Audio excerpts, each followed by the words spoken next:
Solucionar el problema de la contaminación plástica no depende de solo un agente, depende de todos, depende de hacer conciencia, de generar un equipo y colaborar conjuntamente. Soy Salim Neme, oficial de marketing en WWF, y hoy traemos académicos, expertos, científicos, especialistas para abordar esta problemática, pero sobre todo para hablar de las soluciones al respecto. Hoy nos acompaña el doctor Enrique Aguiñaga, director nacional de programas Full-Time Delegade del Tecnológico de Monterrey, miembro del Sistema Nacional de Investigadores.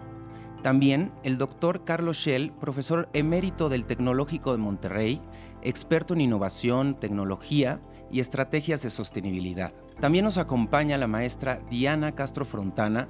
Ella es profesora titular, integrante de la Red de Investigación en Medio Ambiente del Instituto Politécnico Nacional.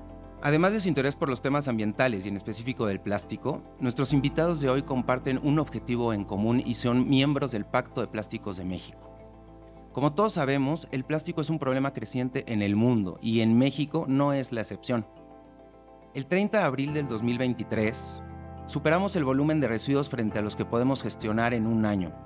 México se adelantó 3 meses respecto a todo el mundo. Y definitivamente este es un problema muy preocupante y hay que entenderlo de raíz. Doctor Carlos Schell, desde el principio quisiéramos saber un poco el contexto de qué es la economía circular y por qué ha cobrado tanta relevancia actualmente. Primero que todo, hay que identificar bien por qué existe la economía circular o por qué se desarrolló la economía circular. Es porque el modelo lineal convencional pues no resuelve el problema ni de contaminación, ni de sustentabilidad, ni de resiliencia del planeta. En la producción lineal, pues que está establecida desde hace muchas décadas, se trata pues, de transformar materias primas a través de procesos en productos. Y económicamente, pues eso es un proceso que se ha optimizado a lo largo de los años. Y las cadenas lineales pues se han desarrollado de tal manera que los residuos y las basuras que se producen en los procesos pues no se han tomado en cuenta realmente porque pues estaba enfocado la producción en el negocio y en la producción de productos terminados. Ahora en los últimos años pues estas cadenas no resuelven el problema de la contaminación porque se han dedicado precisamente a optimizar los costos. Últimamente ha salido, pues ya lleva más o menos unos 20, un poco menos de 20 años, que se desarrolló el concepto de economía regenerativa, ¿no?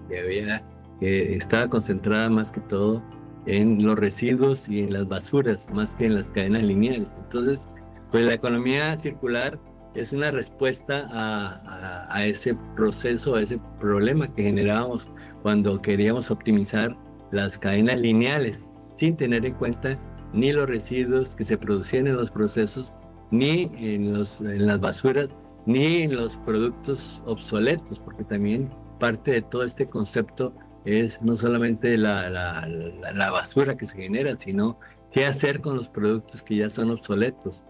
Y después esto pues es parte del concepto básico de economía circular. Una cosa que quiero enfatizar es que economía circular no es reciclar, porque mucha gente confunde el concepto de economía circular con el reciclar. El reciclar es una pequeña parte de todo el concepto de qué hacer con esos residuos. Y por eso se llama economía, porque la idea es generar valor, generar un nuevo concepto con estos residuos para convertirlos en un valor que económicamente sea viable, que sea rentable. La economía circular es un sistema económico. La palabra sistema es muy importante en este concepto porque no es una línea nomás de producir y vender y ahí no importa qué hace el consumidor con ese producto. Se trata de desarrollar un sistema de que vamos a recuperar los residuos y revalorar esos residuos y esas basuras. Entonces, pues la economía circular para mí es una innovación, es un tema de innovación disruptivo porque rompe con la cadena lineal y rompe con todos los procesos lineales, porque no solamente los rediseña, sino que regenera una economía, un valor económico, que ahí está el problema de la economía circular. Es incluyente, ¿no? Y además tiene que ser competitivo, porque si yo desarrollo un producto, que es lo que está pasando, ¿no? Un producto que sea limpio, que sea natural y que me cuesta más, es más costoso que el producto convencional, pues la gente precisamente por eso pues rechaza de cierta manera el producto que es limpio, que es natural, porque es más costoso. Entonces tenemos que hacer, los que nos dedicamos a la parte de concepto de economía circular, es cómo hacer que ese producto natural, que ese producto orgánico, que ese producto que viene pues de materias primas que no son dañinas al ambiente, sea por lo menos de igual costo, de igual precio que el producto convencional. Y para esto pues hay que reducir los costos, ¿no? Si yo no reduzco los costos no puedo bajar los precios, ¿no? Entonces, ahí vamos con el concepto básico de economía circular, ¿no? Y es un reto, en el concepto del plástico, pues es un reto porque el plástico, pues, el producir plástico es costoso, el producir plástico es contaminante, es más, es uno de los 4 conceptos básicos contaminantes, que son la producción del acero, la producción del cemento, la producción del plástico y la producción de fertilizantes, que vienen de combustibles fósiles. Entonces, nos dedicamos en economía circular precisamente a cómo reducir el enverdecimiento del plástico, ¿no? Porque eso es básico. ¿Y qué hacer con los residuos? ¿Cómo atraemos los residuos y lo convertimos en algo que sea más valioso, que sea más, pues, que tenga un valor agregado, que realmente sea un valor para el cliente y no un gasto adicional? Ese es entonces el concepto pues, de economía circular aplicado al plástico específicamente, a cómo enverdecer la producción del plástico y cómo recuperar el plástico de tal manera que sea un negocio, que sea rentable. Si no, no se recupera. La recuperación es muy costosa. La gente que la hace con subsidios y nada que tenga subsidios funciona. Tiene que ser un mecanismo de negocio que se autofinancie de tal manera que sea rentable para el consumidor y para el productor también. Así es. Muchísimas gracias por esta aportación, doctor Carlos. Maestra Diana Castro, quisiéramos preguntarle de qué manera la academia puede contribuir a la implementación de nuevos modelos de desarrollos basados en la economía circular. Bueno, en primer lugar, la academia puede hacer un gran papel en la parte de alfabetización, en primer lugar, ¿no? O sea, en temas de economía circular. O sea, si queremos realmente un cambio en la manera en la que hacemos y producimos cosas, tenemos que empezar por sensibilizar a las personas sobre los problemas que está ocasionando la economía lineal, justamente, y cómo podemos contribuir nosotros a cambiar ese chip desde la academia. Bueno, educando. Y además, esto idealmente debería de empezar desde los niveles de kinder, ¿no? Pasando por la primaria, secundaria, bachillerato, hasta llegar a los niveles de licenciatura y posgrado. Entonces yo creo que ese es uno de los mayores retos de la academia, empezar a cambiar radicalmente desde la educación la forma en la que hacemos las cosas. Entonces, a nivel de las universidades y de centros de investigación, nosotros podemos enseñar a hacer nuevas formas de negocios, nuevas formas de hacer ingeniería, nuevas formas de administrar a los recursos naturales que tenemos y también aquellos que producimos. Tenemos literalmente que rediseñar el mundo que hemos construido, porque la propuesta de la economía circular es tan radical en ese sentido que pareciera que lo que hemos diseñado y con lo que hemos vivido ya por cientos de años, hay que replantearlo porque ya no está funcionando tal vez funcionó hace 200 años, ¿no? Tal vez estos sistemas, por ejemplo, de desaguar las ciudades, el agua sucia de las ciudades, mediante grandes sistemas de drenaje y simplemente sacarlos de una cuenca, funcionaron muy bien en la época romana y funcionaron muy bien hace 100 o 200 años, pero ya no es el enfoque que debemos de tener. Literalmente yo creo que tenemos que pensar en rediseñar el mundo que hemos construido a un modelo diferente, ¿no? Donde en primer lugar tengamos que preservar el capital natural que nos queda, porque eso es muy importante en la economía circular. O sea, ese capital natural nos proporciona servicios ambientales valiosísimos, como el agua, como el aire, como el suelo fértil. Y entonces tenemos que primero cuidar eso que nos queda. En algunos lugares del mundo lo hemos degradado a tal manera que se han agotado y que el suelo ya no puede producir nada porque literalmente hemos agotado todos sus nutrientes. Entonces, la economía circular en uno de sus principios va desde ahí, desde cómo preservamos el capital natural para que no lo sigamos agotando con este modo de producción que tenemos. Pero también desde la academia tenemos que ser capaces de formar ingenieros profesionistas que puedan diseñar productos que se mantengan en uso el mayor tiempo posible, que estos, por ejemplo, puedan reconvertirse en nuevos productos sin que los estemos acumulando en cementerios, ¿no? Como los vertederos de basura, como los rellenos sanitarios, o que simplemente los estemos tirando al océano o a la atmósfera. Tenemos que ser capaces de formar profesionistas que creen productos y servicios en donde estos se produzcan a partir de energía renovable, que podamos incluso reevaluar el precio de los productos y que realmente, y productos y servicios, y que internalicemos el costo de la contaminación que esta producción produce, ¿no? O sea, ahorita podemos encontrar tal vez productos muy baratos justamente por eso, porque en el precio de esos productos no está internalizado la externalidad ambiental que es la contaminación ambiental. En fin, o sea, esto es solo una parte, ¿no?, de lo que podemos hacer desde la academia, evidentemente la educación, pero también la formación de recursos humanos con un nuevo chip, con una nueva forma de pensar, y que tenemos que formarlos desde pequeños, ¿no?, para que nos lleguen a las universidades ya con otro nivel de pensamiento. Obviamente cada nivel tiene diferentes competencias que se pueden adquirir. Ese mundo que propone la economía circular, ese modelo que propone la economía circular implica que tengamos que rediseñar, innovar, realizar mucha investigación básica y tecnológica en las universidades, en los centros de investigación, que podamos desarrollar nuevos materiales y sustancias. Tenemos que pensar qué sustancias ya no deberíamos estar produciendo para no crear mayor problema de contaminación ambiental. Tenemos que diseñar productos que puedan desmantelarse, que puedan ser reparados, que puedan ser remanufacturados. Y obviamente esto va a abrir un mundo completamente nuevo de profesionalización, de trabajos que aún no existen y que además tendrán que venir de la mano de tendencias globales, ¿no?, como la industria 4.0, como el Big Data, como la inteligencia artificial. ¿Cómo vamos a hacer a usar estas herramientas para crear estos nuevos modelos de negocio? Y además, ¿cómo vamos a hacer que estas herramientas por sí solas, como la nube y la inteligencia artificial, que ahorita ya pareciera que no podremos vivir sin ellas, sean sostenibles por sí solas, ¿no? Porque también los centros de datos, por ejemplo, tienen su impacto ambiental.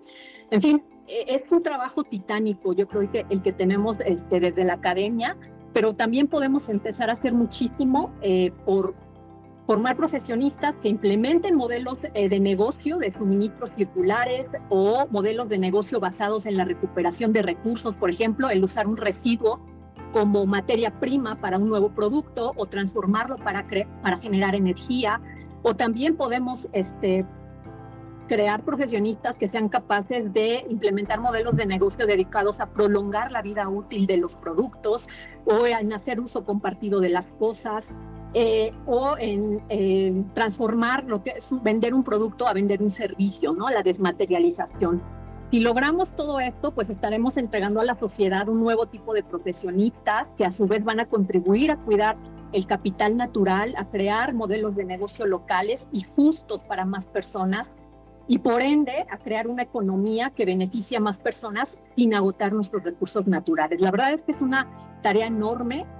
Como ya mencioné, implica pues cambiar el pensamiento de las personas hacia valorar nuestros recursos naturales, nuestro planeta, y crear esos modelos de negocio que permitan tener ingresos a muchas personas en diferentes niveles, pero también desde lo local, ¿no?, desde hacer negocios locales que sean equitativos y crear sociedades más justas. Yo creo que también implica para la academia que tengamos que formar a nuestros estudiantes en las tres esferas del desarrollo sostenible, ¿no? La ambiental, primeramente, porque es la base de todo, la social y la económica, en ese orden. Y a mí, por último, me gustaría simplemente poner un ejemplo de lo que estamos haciendo aquí en la carrera de Ingeniería en Sistemas Ambientales del Instituto Politécnico Nacional. En el curso de Gestión de Residuos, pues estamos dando un gran peso a talleres y prácticas de análisis de ciclo de vida y de rediseño de productos, ¿no? Antes de que estos se conviertan en residuos. Es decir, más allá de enseñar a los futuros ingenieros ambientales cómo diseñar un relleno sanitario, estamos tratando de enfocarnos en la base de la pirámide de la jerarquía mundial del manejo de residuos, que es la prevención, la no generación. ¿Cómo le hacemos ya para no generar tantos residuos y que los muchachos, los estudiantes empiecen a pensar diferente, a proponer innovaciones para crear productos de diferente manera y que esto en el futuro se traduzca en una menor cantidad de residuos? Entonces, pues tenemos un trabajo enorme desde la academia. Totalmente.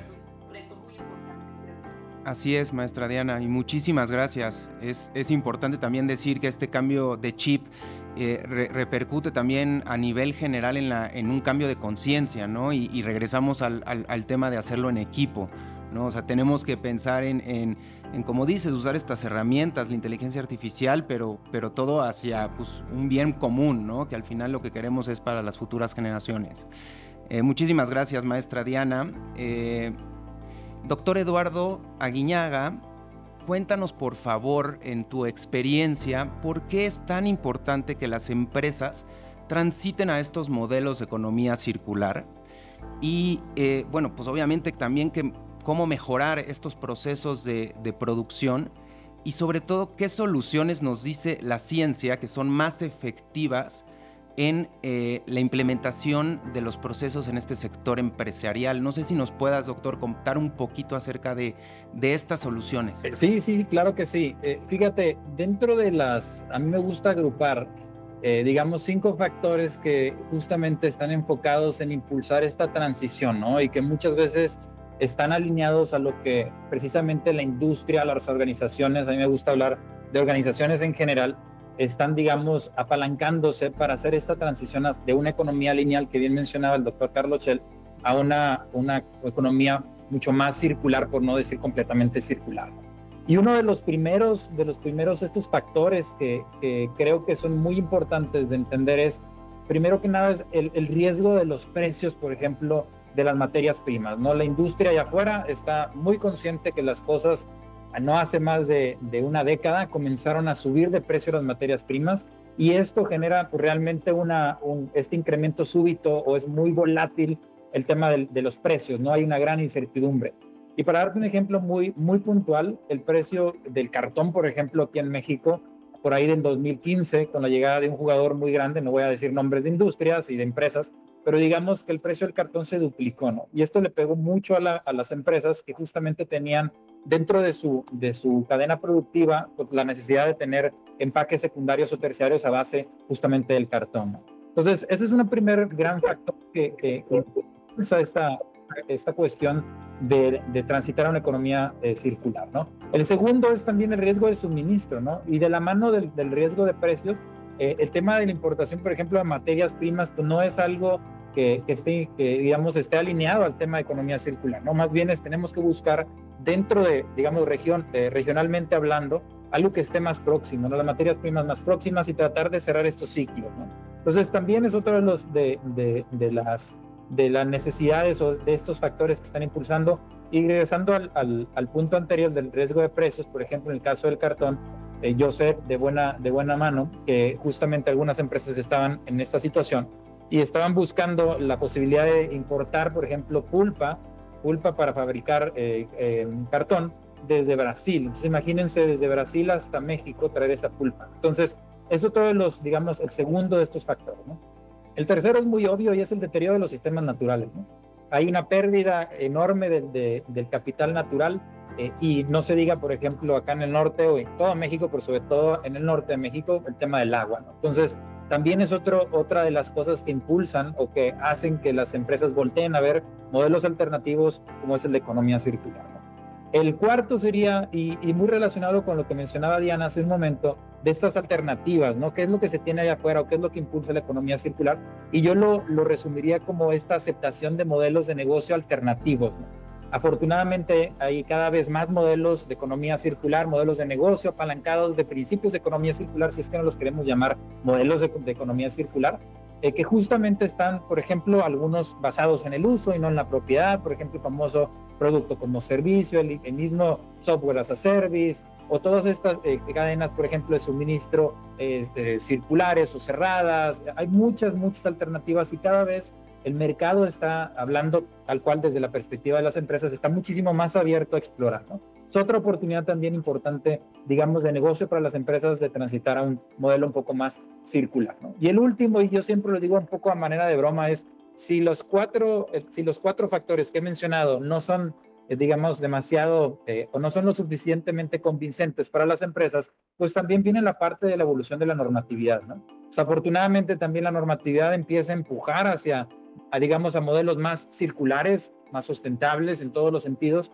Y si la empresa o las organizaciones no quieren hacer este cambio, pues van a tener que, hasta cierto punto, ser acorraladas por la normatividad para que así lo hagan, ¿no? Claro que el Estado de Derecho, precisamente en América Latina, en México, no es el más fuerte, digamos, pero al menos siempre es sentar un precedente de que hay que hacer este cambio y es necesario voltar a ver estas alternativas.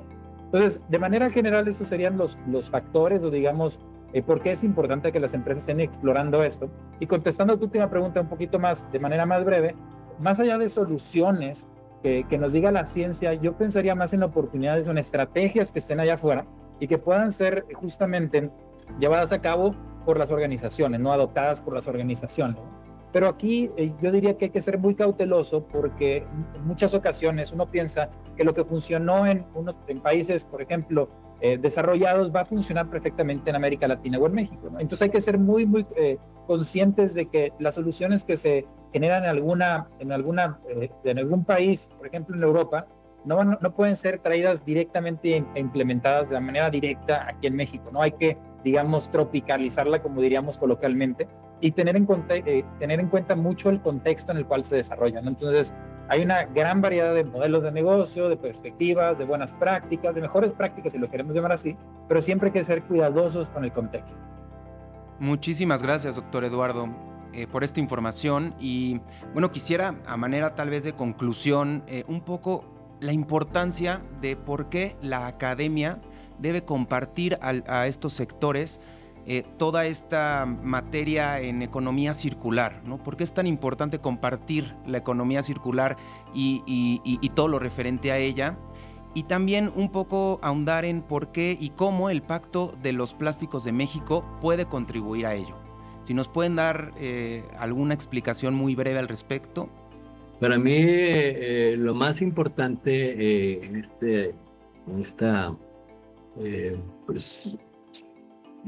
este mecanismo para tratar de reducir específicamente lo del plástico es el enfoque sistémico, ¿no?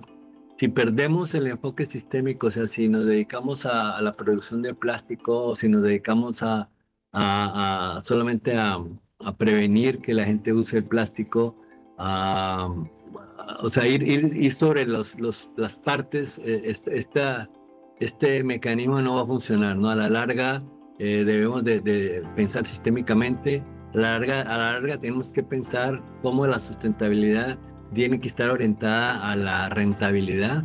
Si la sustentabilidad no es rentable, cualquier otro mecanismo de política pública, de bajada bajada de los costos, etcétera, no funciona si no tenemos este enfoque sistémico y estamos dedicados a ver el problema desde el punto completo, ¿no? Recuerden que el plástico, no solamente el origen del plástico, o sea, la producción de plástico es contaminante, porque viene de un petroquímico, sino toda la extracción de los productos, de los residuos que existen en los océanos, por ejemplo. ¿Por qué no desarrollar todo un mecanismo para recuperar el plástico y transformarlo? No solamente en ver cómo reducir, cómo no usar el plástico, sino hay mucho plástico ahorita que hay que recuperar y transformar en algo viable, y esa es la base de todo, ¿no? Si no hay una viabilidad económica en los procesos que desarrollemos para transformar, para recuperar, para culturizar el concepto del uso del plástico, esto no funciona, ¿no? Eso ha ocurrido en otros países que se dedican a hacer leyes, no hay Estado de Derecho. Pueden haber todas las leyes y si no hay Estado de Derecho para que esas leyes se cumplan, tampoco funcionan, ¿no? Necesitamos un mecanismo que una la parte política, la parte industrial y la parte social de la industria para que esto pueda funcionar de forma eficiente. Totalmente de acuerdo. Muchísimas gracias, doctor.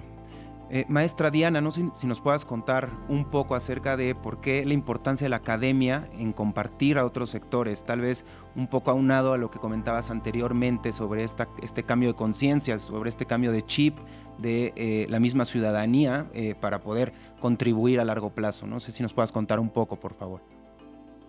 Claro, porque desde la academia podemos desarrollar soluciones a un ritmo diferente al de las empresas, ¿no? A veces las empresas tienen muchas cuestiones que son urgentes y en la academia nuestro ritmo es diferente, entonces nos da tiempo de hacer investigación quizás más a detalle, más sobre cuestiones que a veces en la empresa es difícil que volteen a ver.